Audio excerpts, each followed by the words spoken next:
المنتخب السعودي بالفعل الطرف الافضل، لكن مرتده للمنتخب العراقي. كره ملعوبه للامام الى يونس محمود،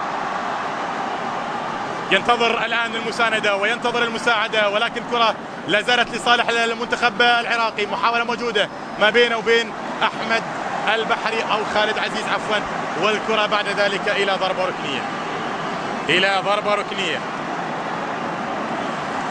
حتى الان لا المندي السعودي ولا الباجه. العراقيين يقول لك اذا تريد تاكل اكله هنيه فاذهب الى دجله وكل سمكه بنيه، سمكه بنيه، السمك المسقوف اللي هو على ضفاف نهري دجله والفرات. ان شاء الله تعود الامور بامان الى دجله والفرات. العراقي يتابع الان في دجله والفرات وفي كل مكان، وضربه ركنيه.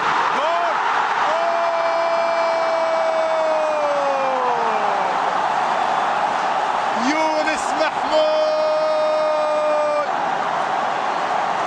يا سلام!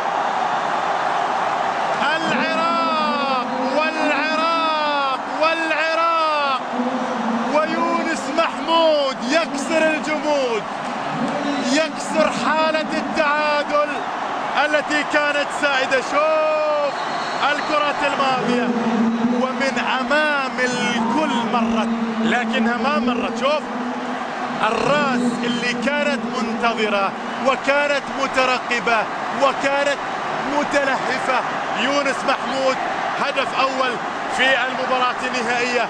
يشعل الملعب الآن، يشعل الملعب. يا لها من فرحة بالفعل، يا لها من فرحة، ليس هنا عند فييرا ولكن في كل مكان في العراق. يونس